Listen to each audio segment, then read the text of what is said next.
Hey everybody, how's it going? This is Jack Devine, and today is my day off from teaching lessons, and I managed to knock out just an absolute shit ton of housework and domestic crap. I've been up since 4:30, unfortunately, in order to get it done.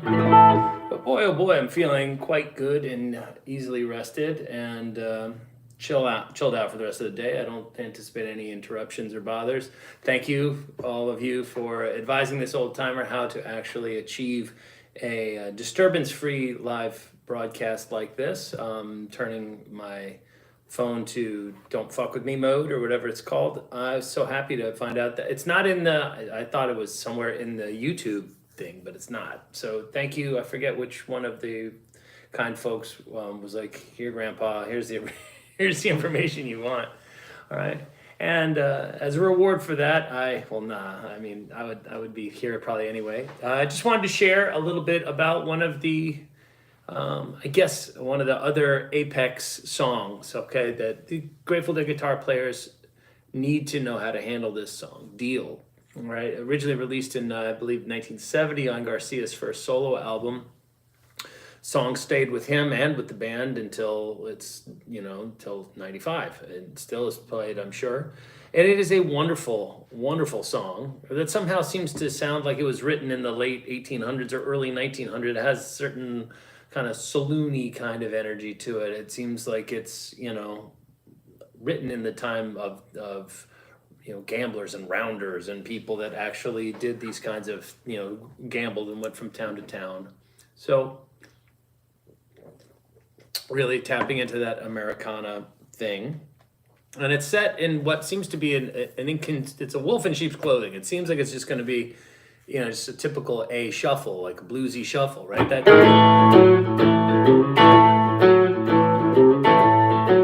seems like it's just going to be blues. But no, it like quickly starts to take on a pretty complex path forward. So I've seen many an accomplished rock player die on this hill.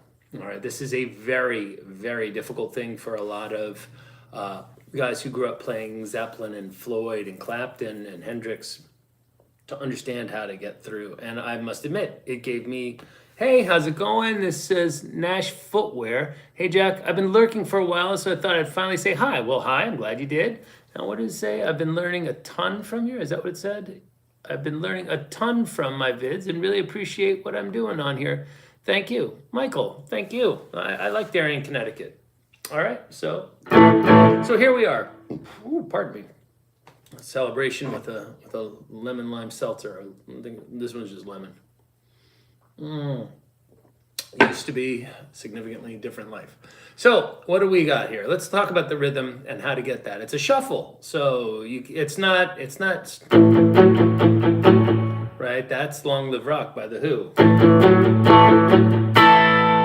This is and 1 and 2 and 3 and 4 and 1 and 2 and 3 and 4.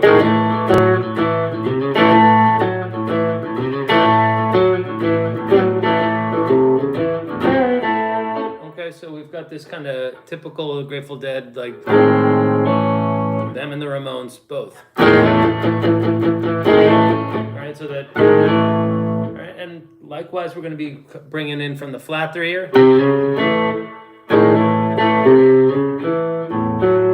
So flat 3, 3, 5, 6.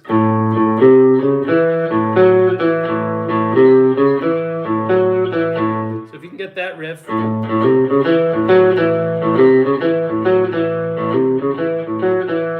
And 1 and 2 and 3 and.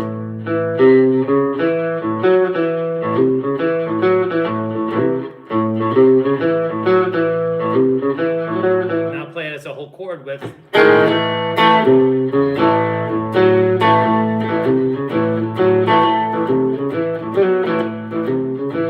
And sometimes you'll hear that. And I want to caution you, I'm not playing this in the same way that Garcia, which is like this. He plays it.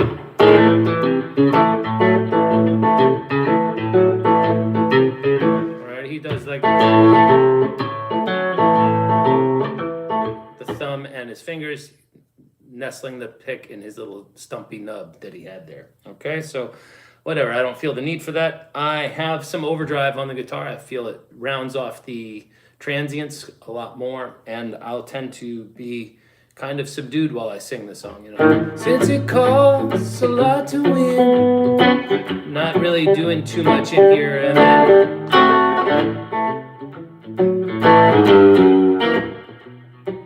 like that kind of thing where I kind of boom up when I stop singing. And I tend to find that leaves room for my voice, and also for the Bobby kind of, you know, secondary guitar player. So let's look at, now that we've established the feel and generally how it was played and the sound that I'm using. I am still on the middle pickup here on the Strat. And once again, this guitar has no tone controls on the middle pickup. It's wide open. It's the brightest sound this instrument makes, actually. Because even though the treble pickup here, or the bridge pickup rather, you know, has this, it's a slightly more direct sound. It's actually a much meatier, more mid-forward sound, and it also has a tone circuit involved with, you know, so that's automatically going to, even at 10, it's still rounding it off a little bit because this is old school. And I apparently am missing a screw. I've got a screw loose. It just bounced out of there. So here we are in the middle pickup. All right, and then you can get your...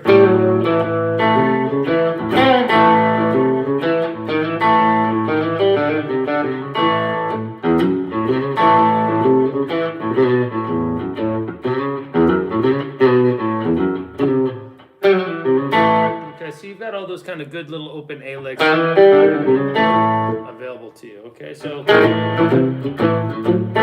let's get to this is where the rubber meets the road. Very early in this progression, we have to figure out what the hell we're doing. We come up to this C sharp dominant 7 sound. All right, and anybody with a modicum of awareness about how music is built realizes that there's no C sharp dominant 7th in the key of A major. It's just not, it's a borrowed chord. Okay, you could call it that. You could call it a secondary dominant because it's the 5 chord of where it's going next, which is how you should probably look at it, okay? So we're playing over the A into this C sharp dominant sound, then back to F sharp minor, A major. Now granted, the bass player does play an E in the bottom, but that's fine. Right? So all you youngsters out there that are playing F sharp minor, E major to D, shame on you. No, not shame on you, but don't do that. That's a rookie move. And you know why I say that? Because this rookie did that for decades, okay? It took a long time for me to stop listening to the bass note to figure out what the guitar player was doing, but once all the videos and became more easily available, you could actually see Garcia's hand like holding down just a standard, you know. I'd hear that E note, but I'd see that, and I went, oh, okay, I get it now. And sure enough, there it is, you know, documented in some songbooks and things like that, which are, you know, historically not the most accurate thing. So just when you can, try to look for footage of somebody playing the song that you respect. All right, so since it costs a lot to win, and even more to lose. Now we're up to this D, and then an E flat diminished sound. So that coupled with that early inning dominant third chord, right? That secondary dominant chord really make this opening salvo of chords quite a head scratcher for most knuckle dragging blues rock guys like me back when I started trying to tackle this. And let me warn you, like if you try to just tough it out in your, like you might be able to get through one or two chords, but it's never going to work out for you so great trying to live there. It's not really how, and it's never going to sound right, like the real approach, okay? By the way, we'll talk about kind of what I think of as a JV approach and or like an early days Garcia approach, all right? And I have no real qualms saying something as bold as I think he got better over time, and in particular at playing through changes like this. I think that this song initially was like mostly tackled in this major pentatonic area with a few key notes to actually, indicate that chords were properly being, alluded to, but certainly not the way it ultimately became in the 80s and 90s, where he was in full-blown bop mode, basically arpeggiating every chord. And that's the method that I think we should view as aspirational. I think that's the true rendering of this song. All right. So let's talk about what we're looking at. A major, C sharp dominant leads to its the 5 below it, right? That makes this its dominant, and this a minor 1, all right? And we'll talk about how to theoretically approach that in a second. A major, D major. So since it costs a lot to win and even more to lose, D major. All right, E diminished, back to A. You and me about to spend some time. And way up there, up to F sharp. Too high for me right now, but you and me about to spend some time. That's the note that you want to target, that B flat over that second F sharp. Up to B, up to D. All right, now 2 major chords a minor third apart and occasionally voiced with that dominant 7. And the same song where we're hearing the kind of the D major and that E flat dominant, that E flat diminished sound, kind of tethered to that. We have a minor third. That's the interval that the diminished chord is built off of, and so you'll hear that often in Beatles work, like takes him out to look at the Queen. The place that he's ever been. Always shouts out something obscene. Such a dirty old man. What is it? There it is. Such a dirty old man. Mr. Mustard. So you'll see this kind of minor thirds happen a lot. Hendrix does it as well at the end of songs. You'll hear like a this kind of thing where we're ascending in minor thirds. Even Lenny Kravitz did that in Are You Gonna Go My Way? All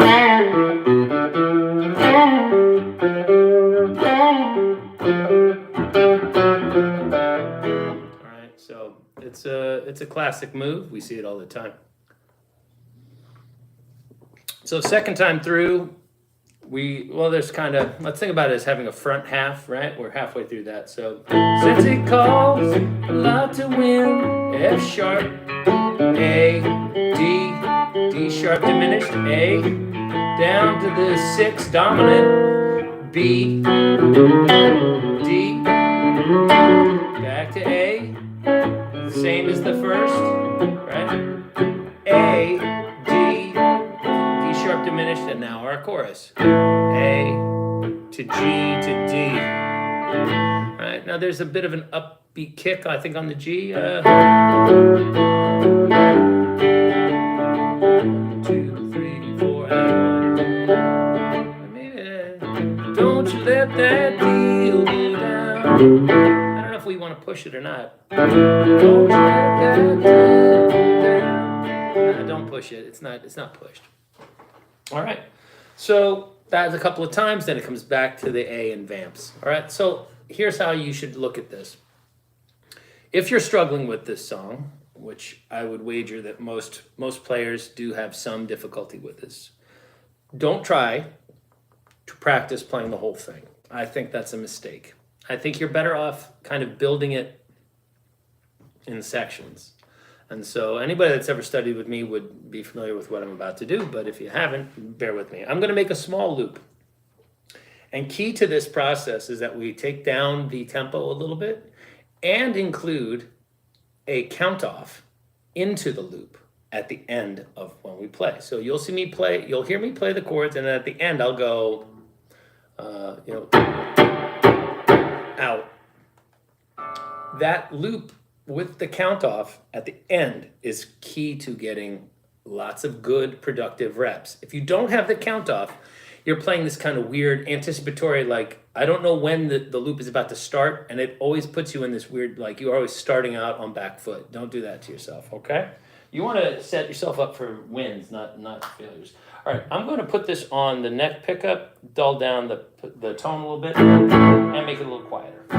1, let's go 1, 2, 1, 2, 3, 4.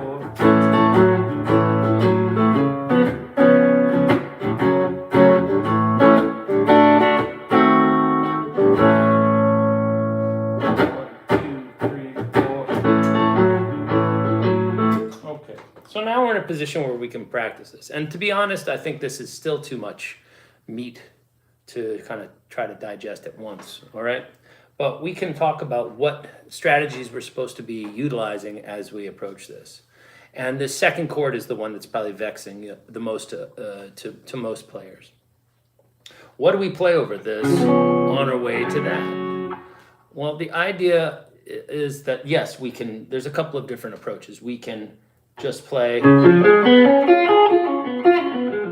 the 4 notes that make up the dominant 7 triad. That's the root 3, 5, and flat 7. In this case, we're looking at an F for our third. All right, and that's probably the most important note for you to take note of, is the third of this new chord. Okay, you'll note you'll note, no pun intended, that it's an F. All right, so we're creating a rising tension from the 5 of the 1 chord where we were. Since it calls. So basically we have this small line cliche from E, F to F sharp, right? Since it costs a lot to win. Okay, so if we track the internal voicings, that's always a good indicator of strategies that we're going to be looking at.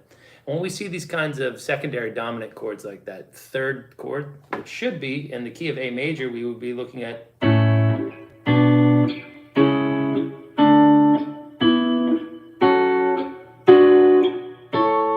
right? So the third chord would be a C sharp minor.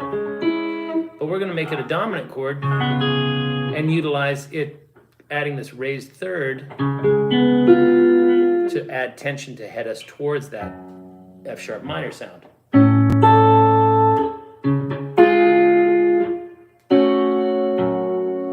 That's very important. So we should always be clocking that ascending motif, okay? This line cliche it's a small one, but it's there for sure. All right. But the strategy of playing that's valid. Articulating the chord like that's fine too. But unfortunately, we're going to need probably another layer or 2 of knowledge to how to really tackle that, because we can't always just go to imply what's going on over top of that C sharp chord. And we're used to dealing with dominant 7 chords playing Grateful Dead music with our knowledge of inherently we've used a lot of Mixolydian probably as players, right? I want to caution you against playing the Mixolydian sound opposite this chord. It does not particularly sit well with me.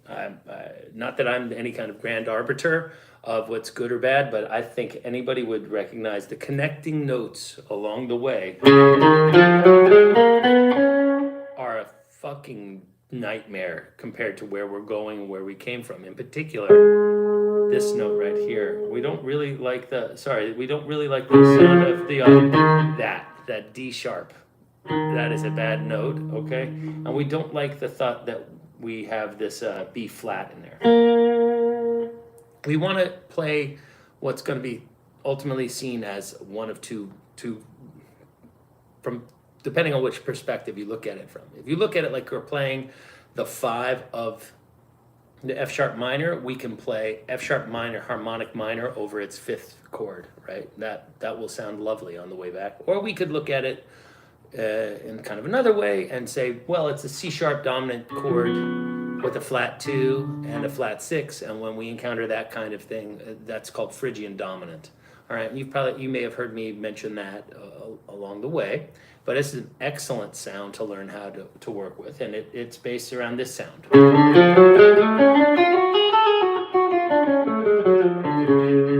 Okay, and so you'll hear that very clearly when I play over this. So right?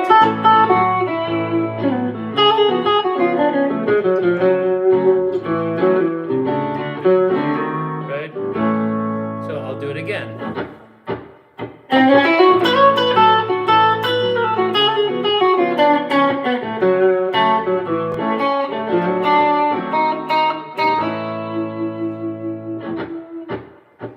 All right. So that C sharp dominant sound we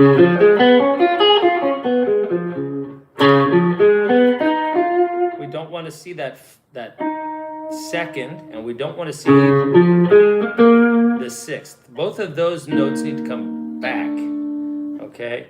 And the way I've remembered this myself is that the F sharp chord is inviting the C sharp 7th chord to a party, and it's given an invitation to the 1, the 3, and the 5. Each of them are allowed to bring a guest to the party.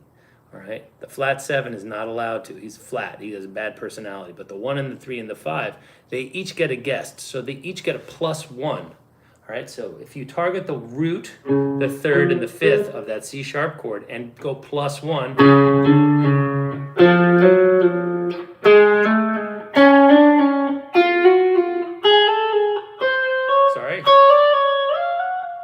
you end up with 6 of the 7 notes that you need, the last being that flat 7. He's flat, he has a shitty personality, he's not invited.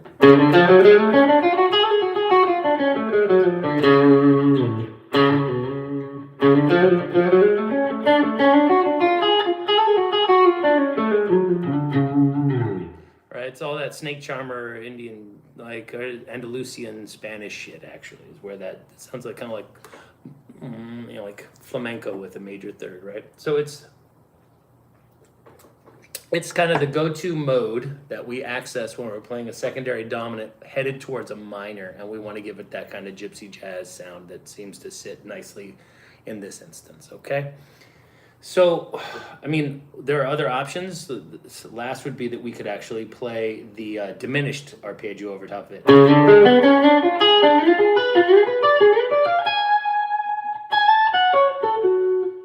So we could play diminished over top of that C sharp 7, Phrygian dominant over top of it, or arpeggiated. Okay, or we can just play its 3rd. Okay, so if we do the simple way where we use that little line cliche, watch. I'm going to tag the 3rd right here.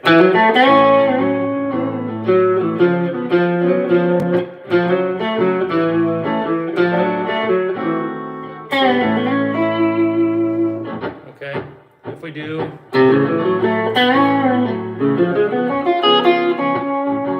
that's just the arpeggio. All right, Phrygian dominant would sound like this.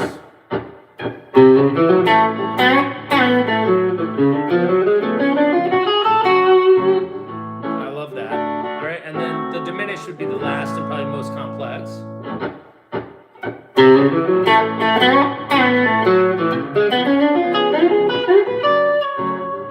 Okay, I didn't do so great on that. All right, but that is totally a viable option. Am I with you? Are you with me so far, guys? Is everybody following? I see 14 heads are out there. I'm getting a couple of thumbs up. I don't know whether or not this is, sinking in. All right. So what I suggest that you do is you think about how to get at some of those sounds in the first 4 frets. So if we're thinking about the A,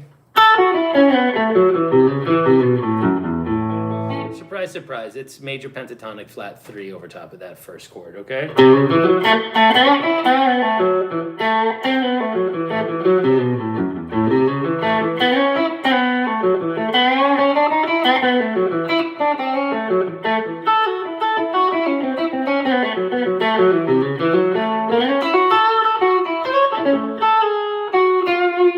Okay, but when we go to that second chord, we have to start thinking about how do we tease out the most of that sound. All right, so let me show you.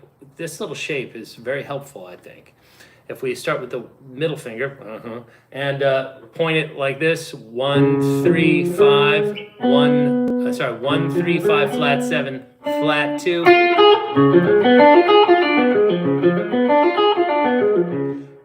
We will nail the 4 main tones of the dominant chord. 1, 2, 3, 4, and its kind of most colorful extension there. Right, that's the flat 2.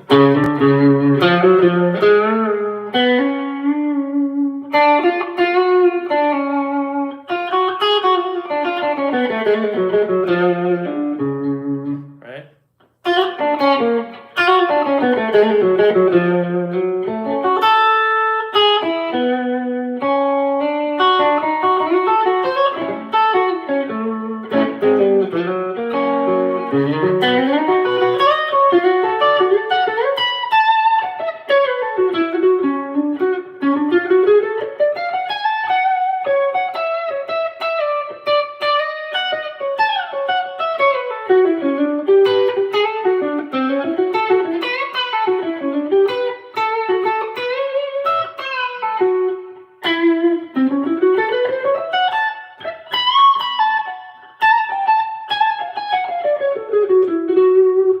So this kind of Phrygian dominant sound over that second chord, kind of a winner, in my opinion.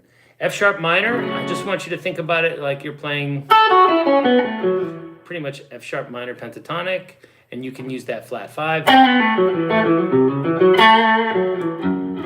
over top of it. If you must, you can also bring in the 9, and it's going to be the A flat and the D. I don't typically, though. I think it makes it sound a little muddied after doing all that floral shit over the C sharp chord, and then with the D and the E flat diminished that are coming up, you've got enough to worry about. All right, so let's think about this. After playing over the F sharp, all right, right, so that works over top of F sharp and A major. They're the same notes, okay? So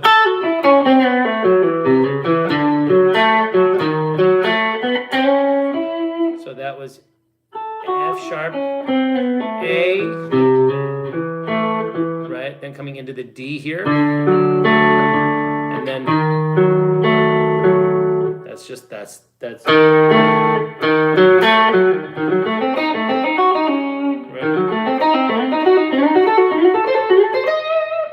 Okay, so this is your diminished sound right here. It looks kind of like a D7 with it is a D7 with an E flat in the bass, okay? And then you do that 3 frets up, and the notes are the same. They're just jumbled up. They're just inverted perfectly. So therefore, any licks that you do that are derived entirely from can be brought up.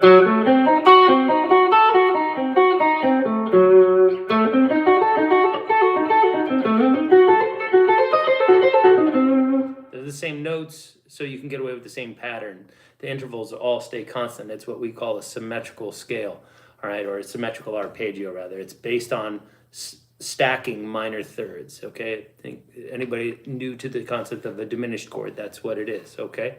And it's a great way of effectively altering the sound of this D7 sound,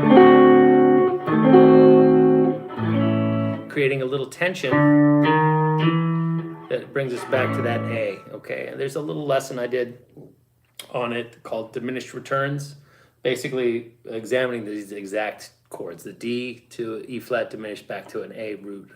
And that was done deliberately because I figured most people that watch my channel are, kind of interested in converting shit into Grateful Dead opportunities. So, first time through, we're doing.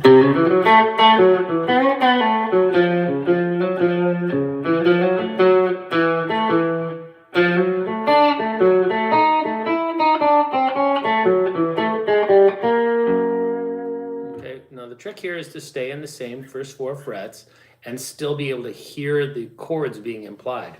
Hey, how's it going, Scott? It's nice to see you, sir. All right, so this is kind of how I feel like Garcia approached the first, times I hear him playing it.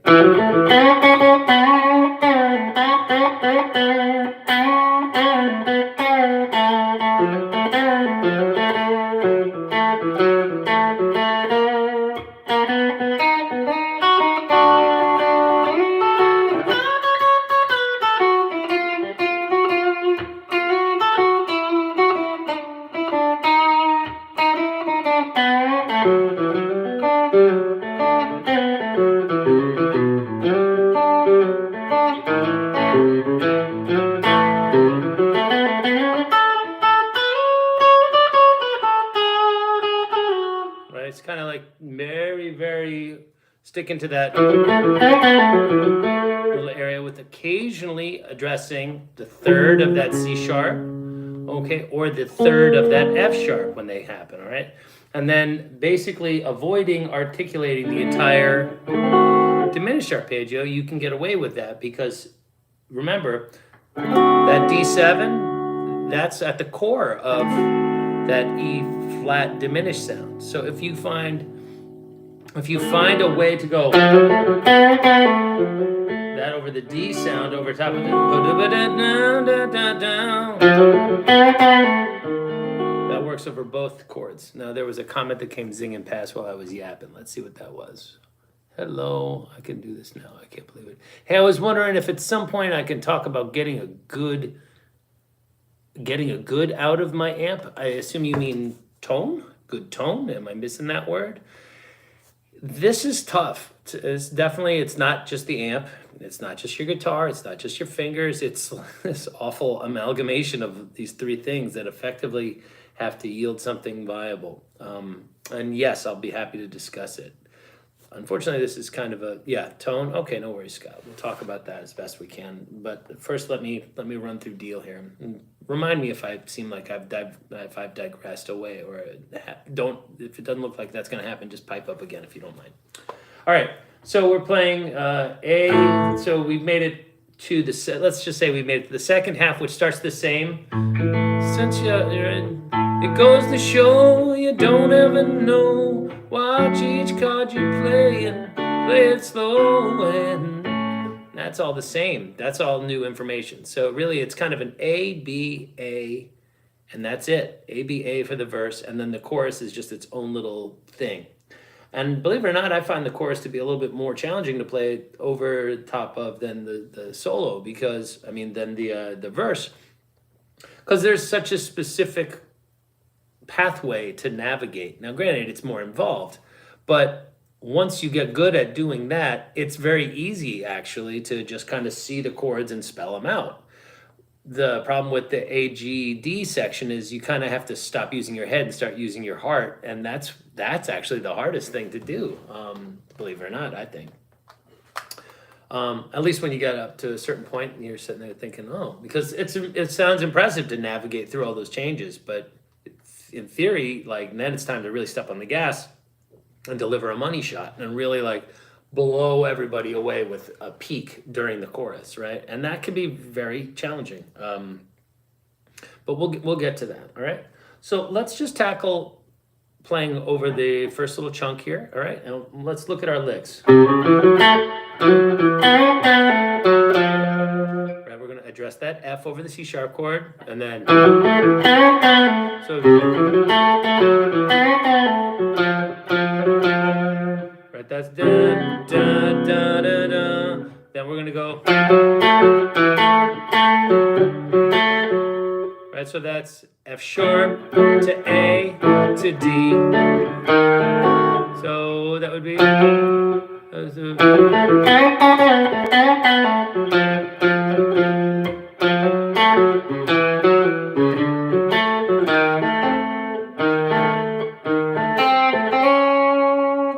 going to try to target back into the third of the A. Okay, 1, 2, 3. Whoa. Come on, start.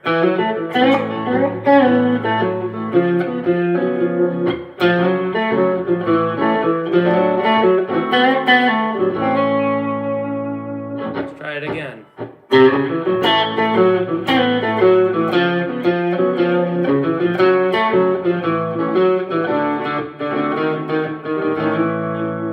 I came up the D string that time.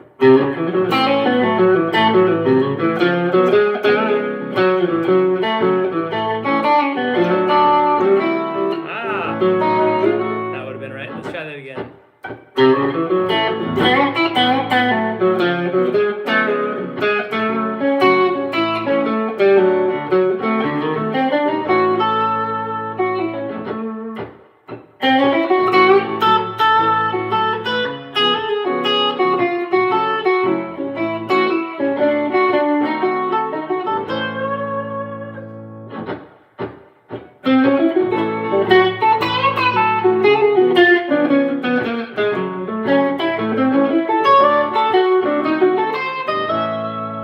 And so on and so forth, right?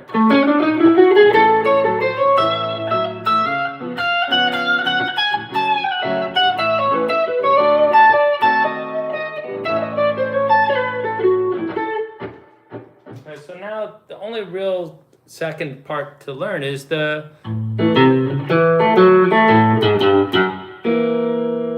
Okay, and then playing into a B chord, into a D chord. Let's do the whole verse loop and a chorus loop, and then we can talk about how to play over it in a couple of different more, complete ways. Okay,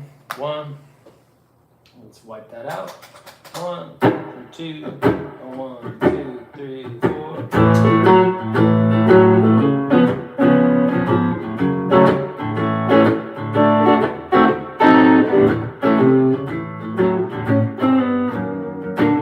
That was not a good little turnaround there. And fuck you.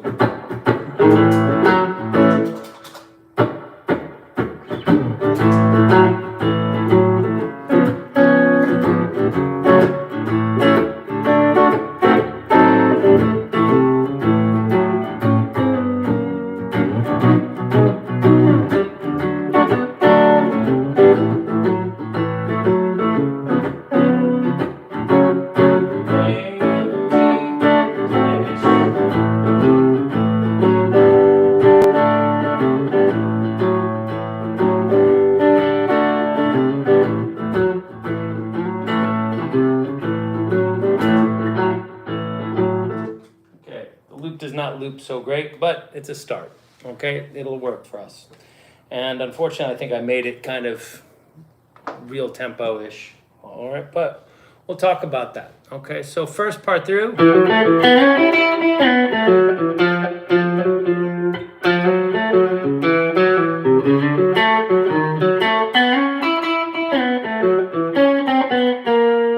That's tracking the third of the A chord. All right, it's a little much. All right, we can do it here and kind of approach into the third, or we can go down the root like that, or arpeggiate right up into it. We could go,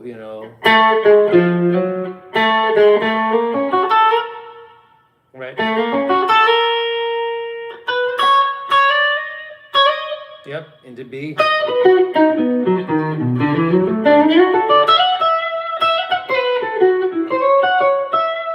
right, we'll talk about some little sneaky little licks that I like and consistently use here.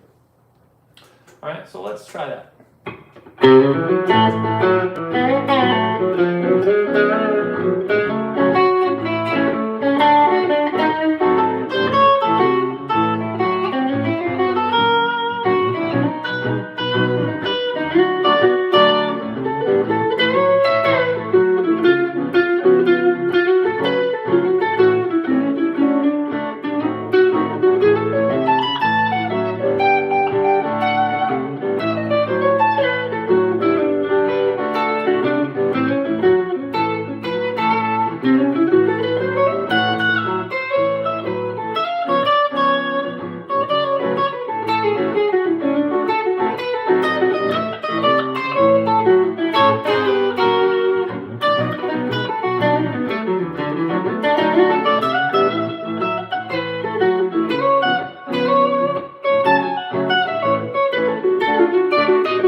loose a little bit more. Can I play She's Gone? She's Gone? Like by Daryl Hall and John Oates? She's Gone, that song? Or He's Gone, the...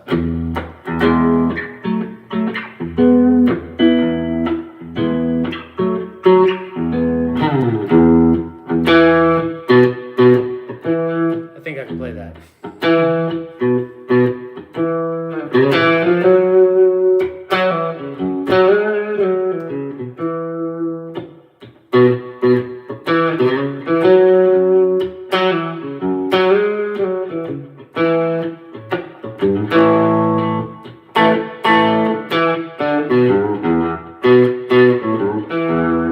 In a little while. All right, anyway, let's finish up talking about Deal, okay? Till Do Us Apart solo. Till Do Us Apart solo, please. Oh, you mean you want to hear like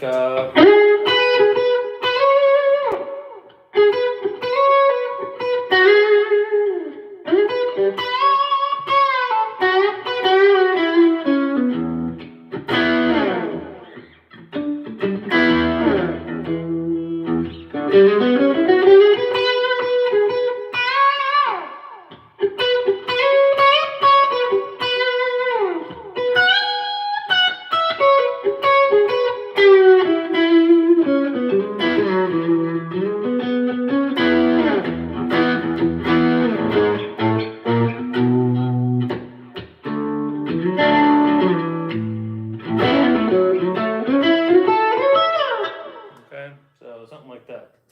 Back to talking about Deal, my friends. Stay on target, young Luke. All right. So if we're gonna take it out of here, then out of here, then out of here, then out of here, and then out of here, you're gonna need to know this tune in a couple of spots. So figuring out in the A chord area is a good starting point. B.B. King songs. No, I mean, I like some B.B. King songs, but we're not going to get into that right now. But I'm okay with taking requests once I finish up what's going on here, but just chill for a second, all right? So if we're going to tackle this, let's make the loop, let's just let the loop go.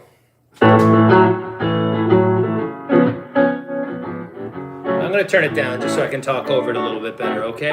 So that D to the diminished chord is kind of an important thing to understand. So you're going to need to do that, all right? And do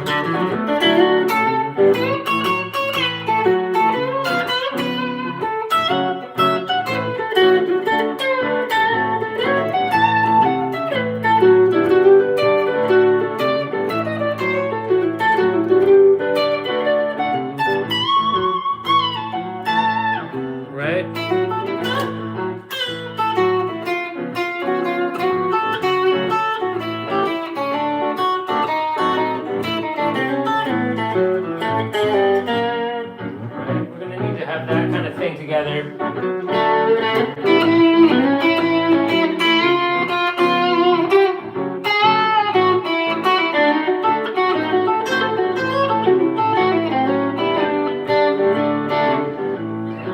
So the way I want you to think about playing through here is we've got our main verse here. Right, so that shape.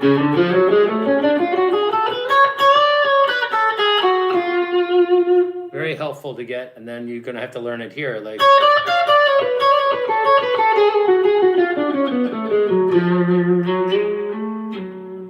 okay, playing into from that C sharp into there.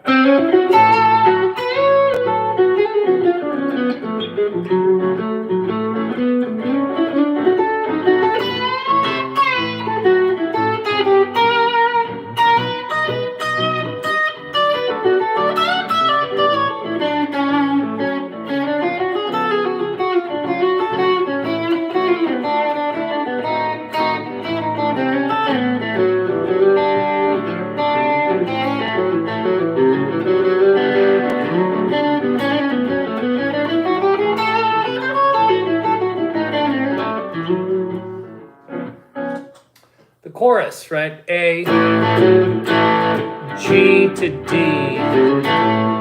So you can come up with a couple of different ideas here where you're basically outlining.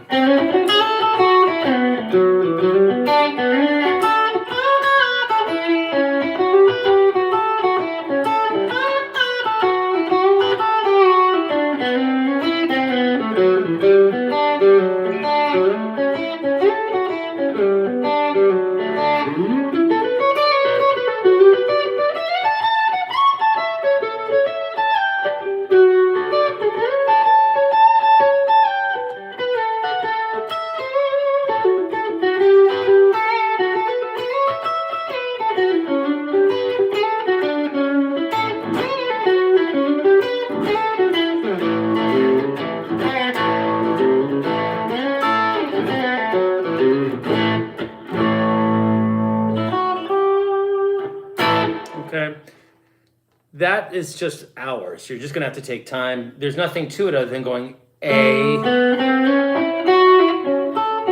G, D, A,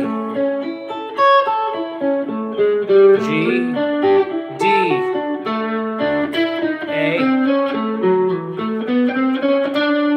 G, D, A, G.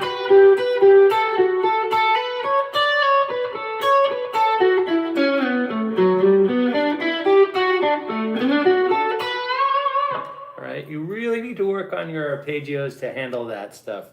Right? You're going to need to see your A chord. A, G, D, A, G, D, A, G, D, A, G, D, where would A, G, yeah, you want it like that, then A, G, D, and then A, G, D, A, G, D. They're everywhere, right? And running through those permutations, playing little riffs. All right, maybe repeating them. Ah.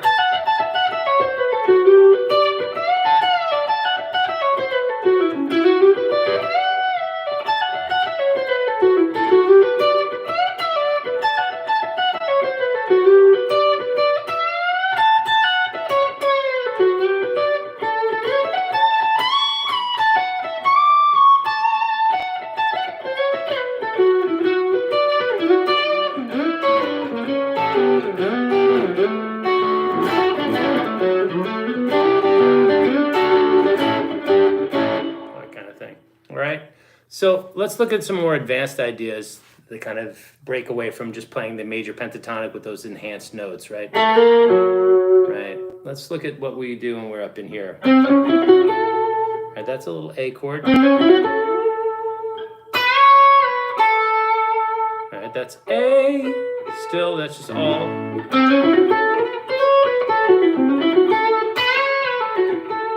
But this little idea, there's that, that's that harmonic minor or Phrygian dominant sound.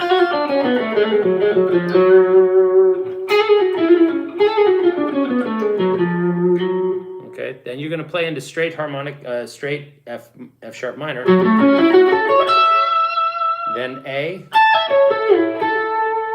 and then into D. And then D with the sharp 1 or the D sharp diminished. So we should be able to form that whole salad right here.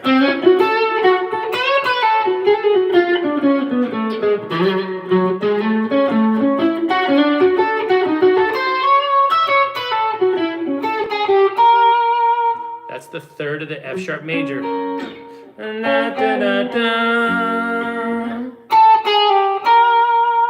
Then up to B. That's a D. There's a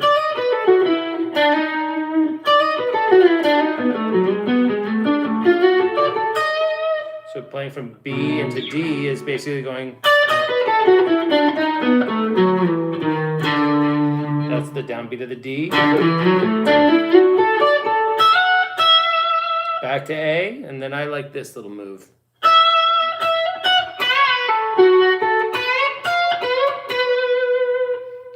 so that's the C sharp that we're playing into its root, its major third, and the flat 7. But we had just played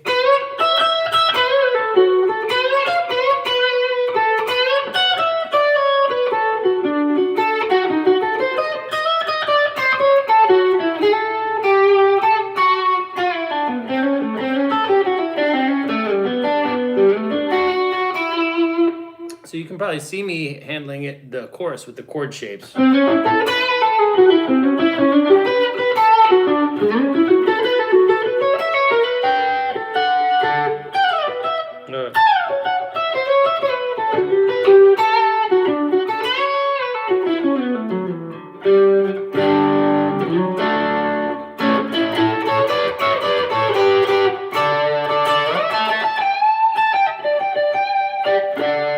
Okay.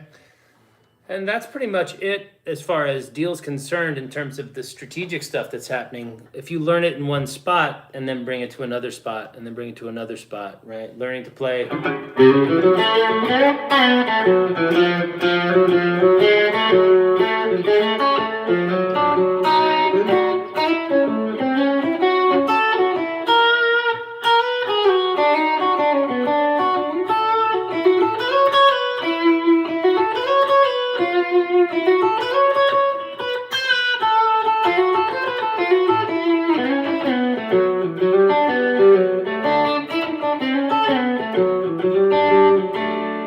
Then take that whole idea up.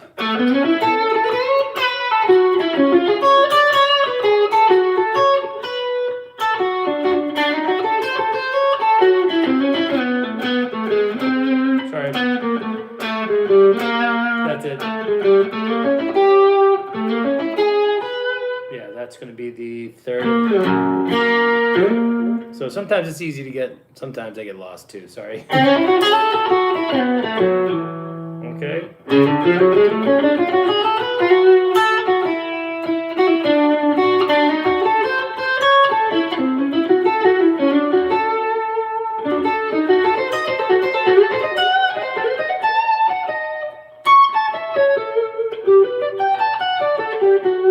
Okay, so I've got a little extra gain to help me out. When I played this with my band, I'm taking that solo at the end, and I need a little extra sustain to kind of get things going. And being, I love Garcia's work, but I'm also a big fan of big dumb rock, so I definitely incorporate some of that. Now, somebody asked about how to get a good tone out of their amp. Holy shit, that's a tough thing to talk about because we don't all have the same gear. But assuming that you have some sort of clean black or silver face, clean power bass, and then you use some sort of light overdrive in front of your amp to push it a little bit, like an earth drive or a tube screamer or something to this effect, right? I think that's a good starting point. It depends on, like a good telly sound is not the same as a good jazz sound or a good Grateful Dead sound. So, Scott, if you're asking how to get a good Jerry tone, Jesus, that's which era, right? Are we talking about SG with all the breakup? Are we talking about the Guild with the tremolo bar and the surfy sound? Are we talking about latter day, Bolt? Are we talking about Rosebud? Are we talking about Wolf? Are we talking about Alligator? That's kind of where I like to land, is in that Alligator sound. I like the songs and the configuration of the band and the tone of a Strat into an actual amp. I prefer the actual amp ears more than I've got a Macintosh, jillion watts of clean power. I like a little breakup. I like a little hair on the note. I think it lends a certain amount of warmth and kind of humanity to his sound, and the sterility and the use of the Boss stomp boxes. Like he's got a $10,000 guitar or whatever like that with a $40 stomp box in front of him. I mean, it still sounds awesome. The band was still great, but those wouldn't have been my choices given what was available at that point in time. It's kind of a quirky move, but it is what it is. All right. So what do I do? Let's talk. I have an interesting rig, obviously. Super octave, You mean the Octaver? Yes, I've always loved. I think the Octaver is great, but not because it's like high fidelity. It doesn't do its job well. Let's be blunt. It's a shitty octave divider compared to like stats. That said, I love the sound of it. I grew up with that turd brown Octaver. Yes. Then once they changed it to the more like capable circuitry, I lost interest. I like the bad tracking. Actually, I think it kind of. I actually emulate that when I do the. I mean, if you really want the good bad tracking sound, go out and find yourself a.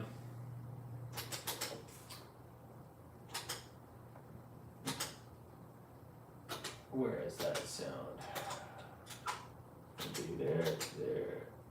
Is this a?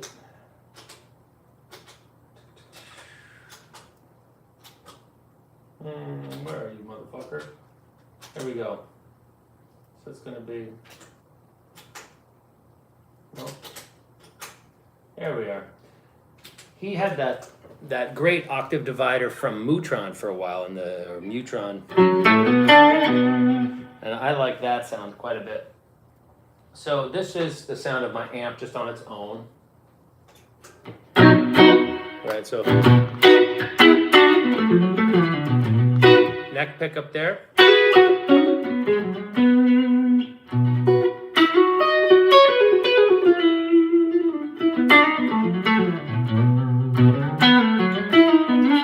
Okay, it's a nice little.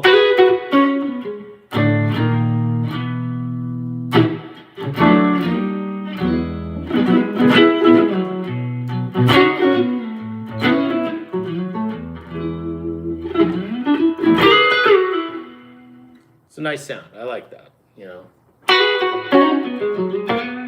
That's the middle pickup.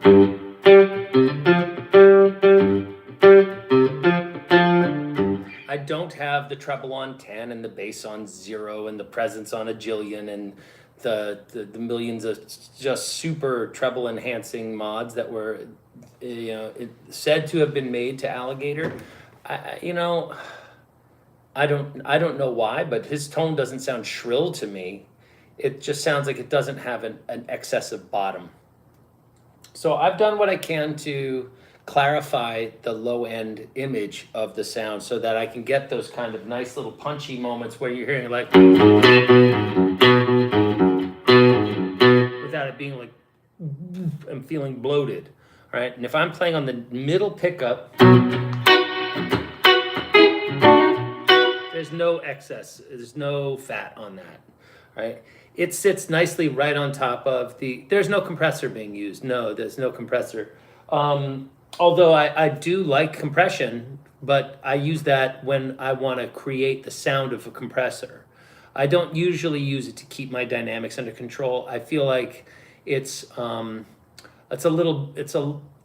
like a mixing tool for me than it's either a tone, like I want to hear the compression go like squish and mush it down, or I want to use it when I mix. And then I mean, I love the sound of compression on mixes. It makes your job so much easier when you're mixing. But anyway, there's no compression there. This is literally just reverb on this right there. All right, so if I go to the bridge pickup, we're gonna get.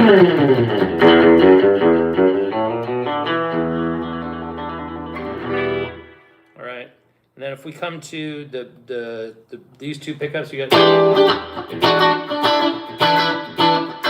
Right, that kind of.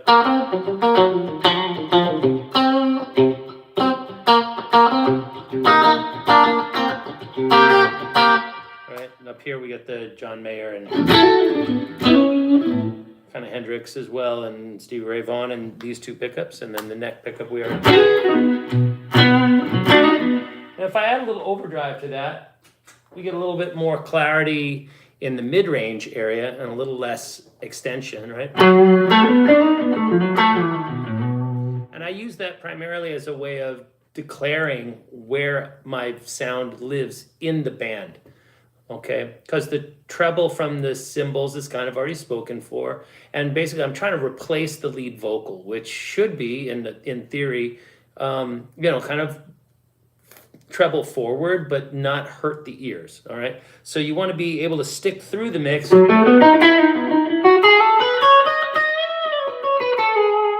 enough clarity and presence, but you don't want to overwhelm with too much shrillness, especially, if you're playing quietly.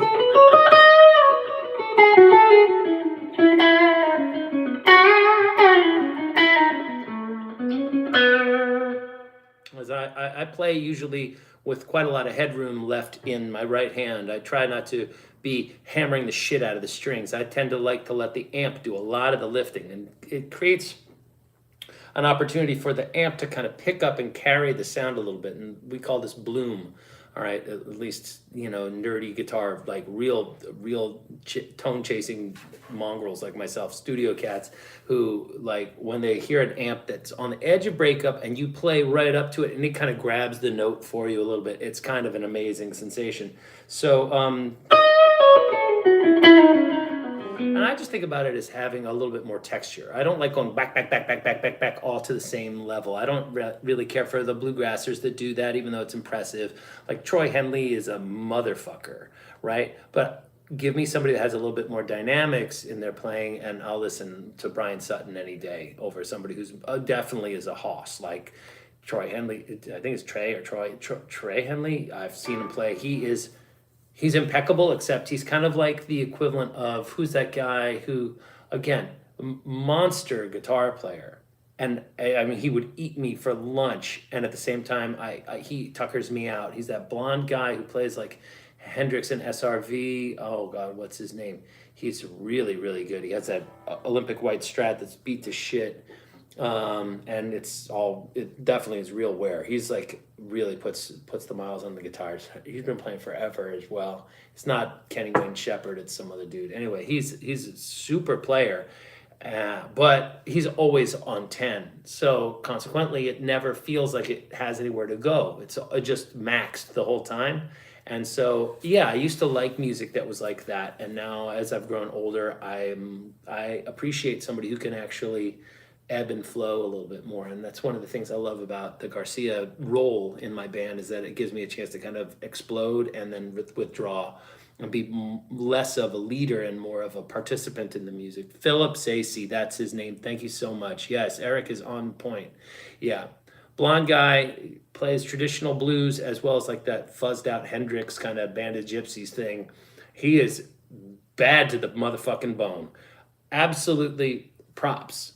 But dude, if I had those superpowers, I would not be going balls deep every time. Every time. It doesn't have to be exactly. He's a little too heavy-handed. I think it would be fine if he did that periodically to show you how muscular he can be.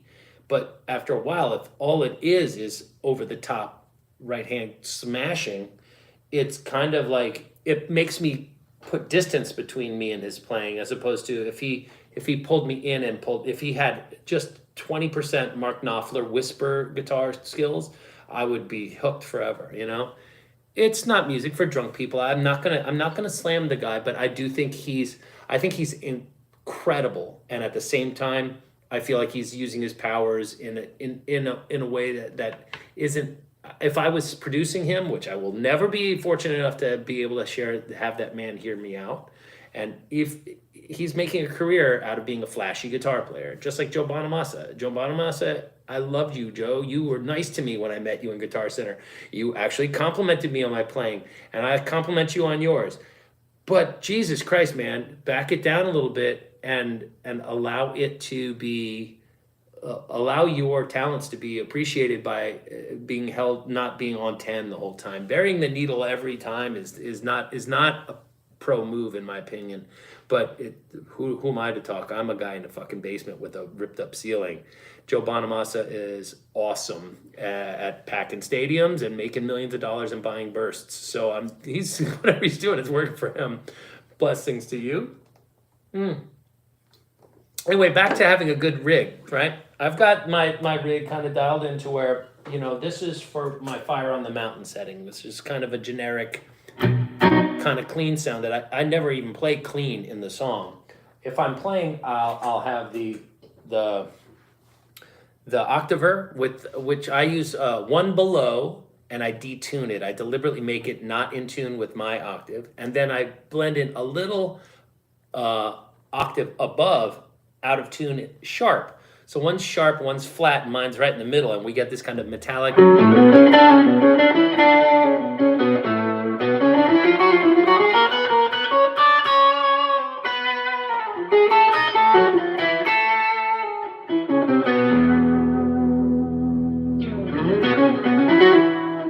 and that's in the middle pickup, so that's going to get you your. Right.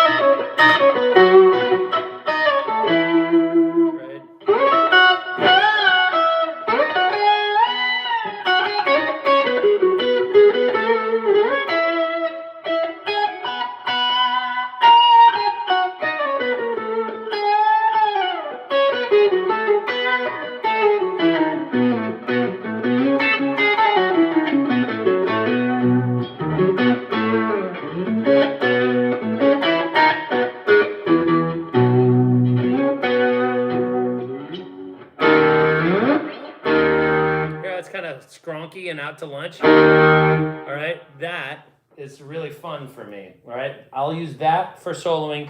Occasionally, I'll go to the neck pickup and roll down it and do the Mike Landau thing where. And then if we add more overdrive to that, you get more of like a synthy sound.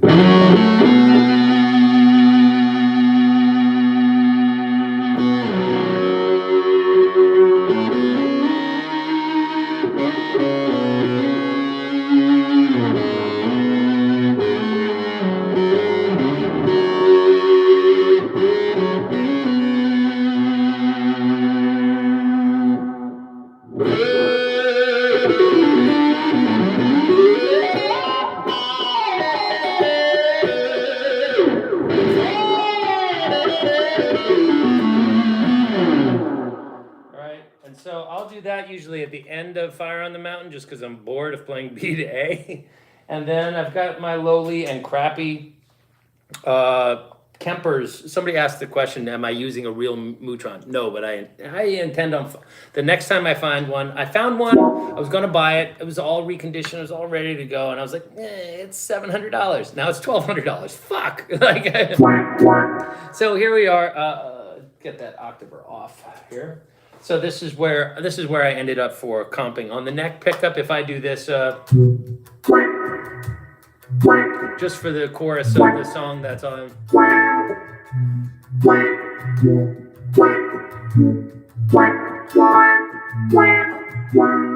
Right, if I need a little bit more cut for the.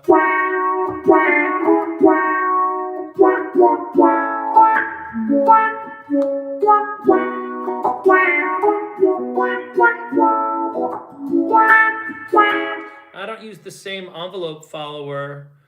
Yeah, I like the swoosh thing it has. Yeah, I don't use the same envelope follower on every song. I kind of tailor it to each one in terms of how fast it opens. When I play Boogie on Reggae Woman, I make it like wow, like much more aggressive. And this I have like slow. And when I do that.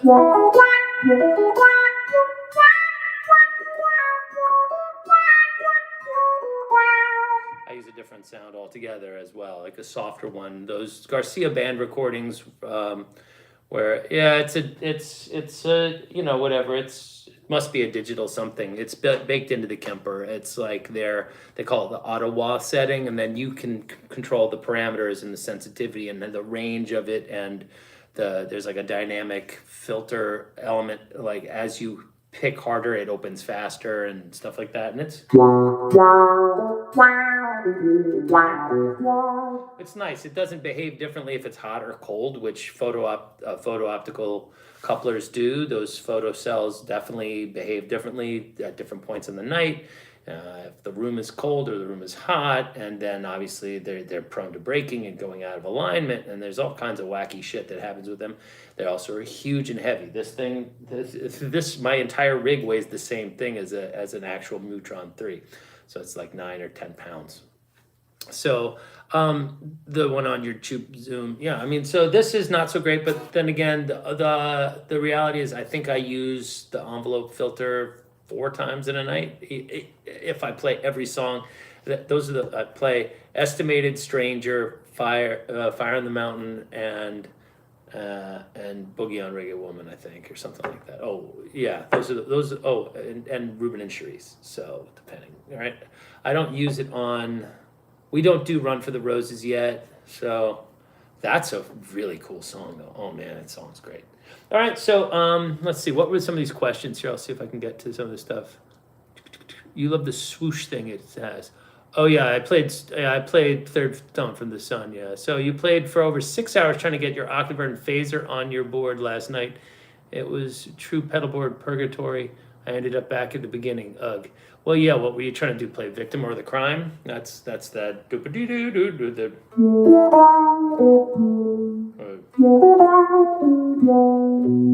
yeah. A student of mine is learning that. I told him I don't know it and I won't teach it to him. But then I listened to it and I thought there was some stuff. Yeah, I know you were talking about Lone Pigsy and Pigsy and Cub was saying that Philip Stacey's audience is drunk people. I guarantee you, I would be fucking blown away if I went and saw them do their thing. And yeah, would it be good to go out and get a little lit up and drunk a little bit and get rowdy? Fuck yeah! I mean, who doesn't like to do that? I'm just saying. I wish that Philip would access some of the lower dynamic range of his instrument more consistently, so that it meant that much more when he hit the gas. And I don't think I'm out of line saying something like that, even though he's a far better player than I am.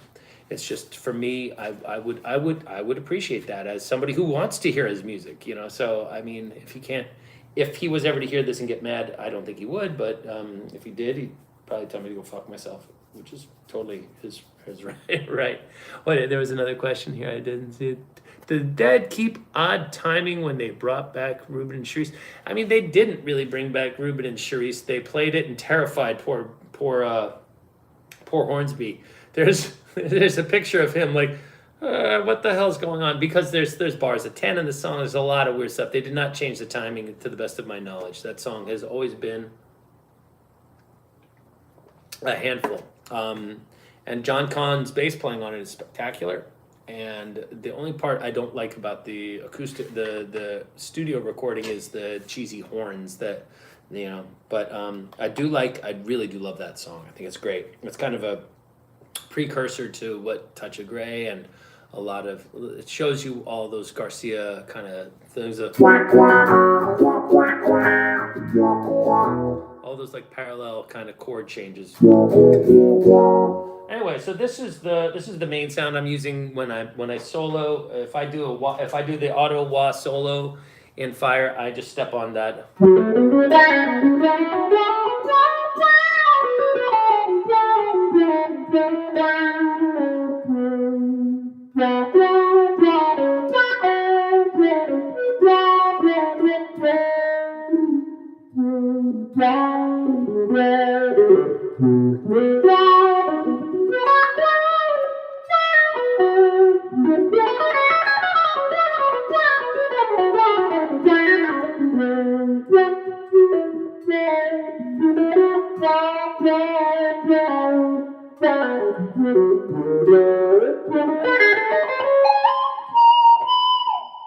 Anyway, it gets the job done, but whatever. I don't really care too much about it.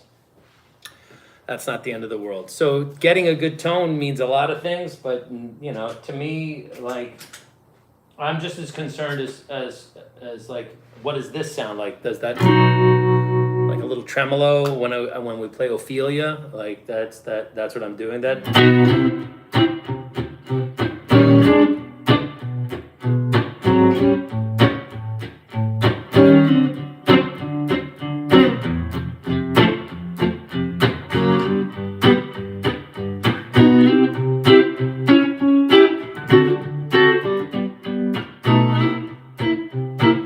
Am I too bright? Am I too... So being aware of how loud you are relative to the other guys in your band, that's like... You don't want to step on what's important when you're not the important thing, right? There's times where the lead guitar isn't really that important. Do I ever show up to a gig and get crazy hum and buzz from my single coils? No, I don't. I don't. I refuse to ever have that happen, because the second I bought this guitar, I yanked out the single coil pickups and went with a noiseless solution. These are virtual vintage pickups from, I guess I got this guitar 20 odd years ago, maybe? Some 20 odd years ago. And thought it was a solid sound, a solid playing guitar, but needed new frets. So I had my tech it had all of its lacquer on the fingerboard when I bought it, by the way.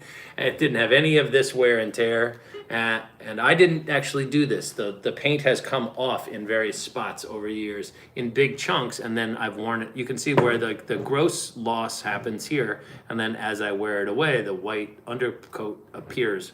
It's not like I'm tough on this guitar. I actually don't really hammer. I don't baby it, but I don't do anything ambitious with it particularly. And just out of nowhere, just like chunks start to flake off. That's wear from being on my lap, though. That was black, you know. So, you know, you can see where the paint starts just coming off in these biggest chunks. And then you can see where it kind of gets worn down in some spots. Maybe that's from being in a gig bag, or I don't know. All right, so it's back to the pickups. These are virtual vintage pickups made by Larry DiMarzio, or Steve Blucher, I think is the actual guy who designed the virtual vintage line way back when. And my tech, Matt Brewster over at 30th Street Guitars, which is like a guitar speakeasy. It's called 30th Street Guitars. It's kind of like the Greenland, Iceland thing. It's called 30th Street Guitars, but it's located on 27th Street. And so, you know, I got the guitar. I brought it to him. I think I paid around $900 or maybe $1,100 for it, and had it refretted and had 3 new pickups put in it. And it's been a really good friend over the years. It was initially wired poorly to the point where I used to have to cover this screw, and so stacked well, they're not really stacked humbuckers. They have a dummy coil underneath them, so it's different. These are actually quieter than my actual humbuckers. But let's add some gain to this. So if I'm let's find a sound that has some real. Okay, right now this is going to be pretty bright and pretty loud.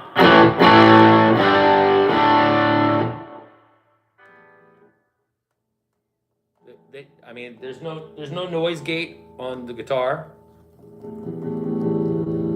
but there's no hum. There's no like going at all.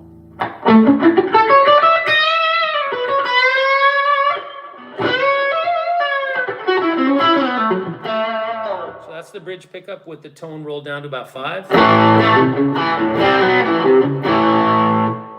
Right?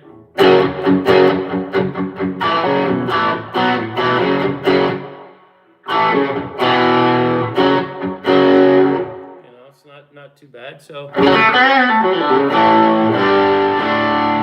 another neck pickup.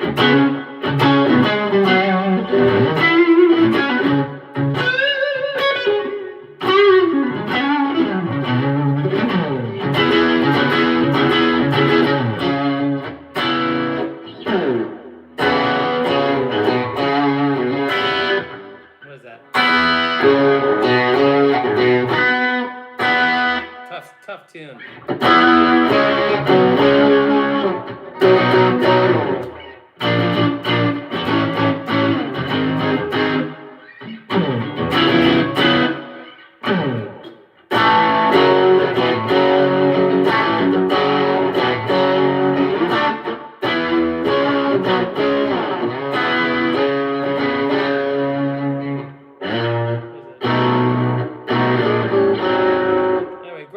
Great sounding guitar. I love this thing. Middle pickup. Up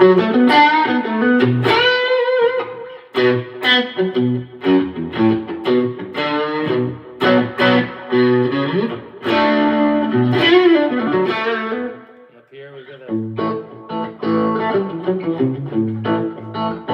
if I drop the gain, it's like a little nicer and mellower. And then if I just keep it clean. It's a really nice sounding guitar. It's alder, and these pickups, they serve me well. I've never sought to change them. They come in various strengths and voicings, so like more bass or more treble, like that kind of thing. So this guitar is organized in an interesting way where the volume is the master volume for the whole guitar, right? Just normal. And the bridge, this used to be for the middle pickup, but I moved it back here when I first bought it because I wanted to be able to go to the bridge pickup and wind it up, because this pickup is kind of hot. It sounds a little bit more like a, how's the amp coming through? Oh no, this is absolutely is all just you're just hearing it just like, that's the speaker over there, and it's coming into my phone right there, which is propped up. Like, there's no high tech here. As much gear as I own, I refuse to get bogged down in like video production. I'm not gonna. I mean, I might be a YouTuber in terms of providing lots of content, but not really. I haven't turned my recording studio into a video studio yet. So if we're looking at that bridge pickup, I needed to be able to bring it from here, and really kind of control how much high end comes through.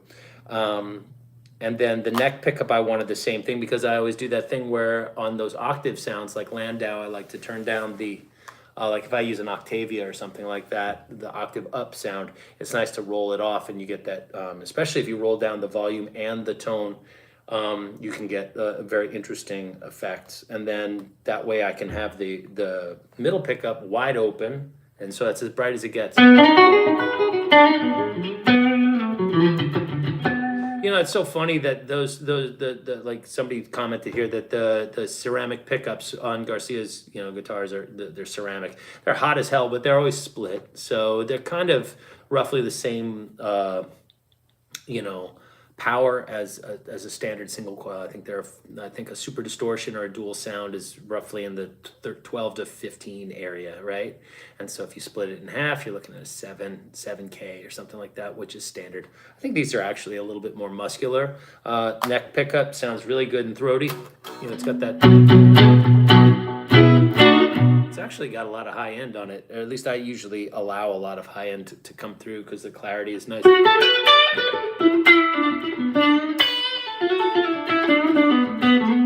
So I don't really get too bogged down in the sound anymore. Once I found the Kemper and found the profile that I liked, I just kind of was like, all right, deluxe reverb, top Jimmy, that's my amp bass, and everything else has been kind of stems from there. I found the voicing of all the treble, mid, and bass that I generally like to lean towards. I may, depending on if I know I'm going to be living on the neck pickup for a song, I'll roll the low end down to keep it from getting woofy.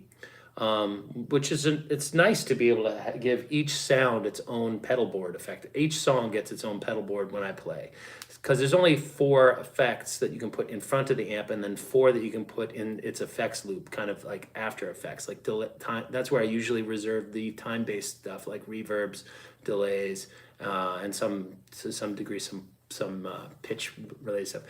He picked the neck, and would you say that Jerry was a bridge picker? No. I mean, you mean where he plays, or what sound he's using? So for some reason I froze. I'm not sure what happened here. I'm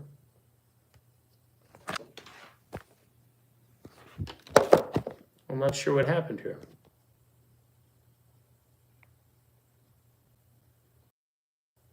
This is bizarre. Weird tech again. This is not because my phone is ringing, because I think my phone rang, but there's nothing there. Gremlins again. Can anybody hear me?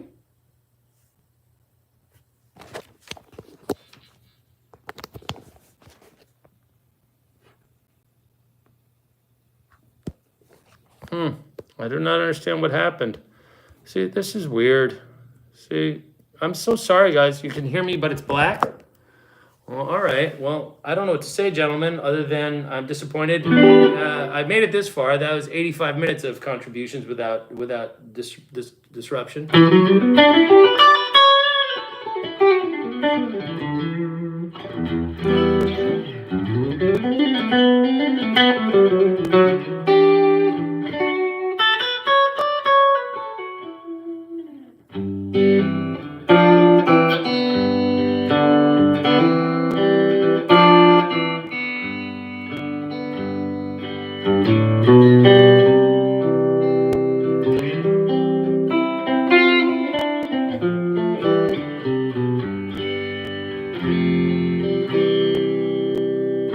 Doesn't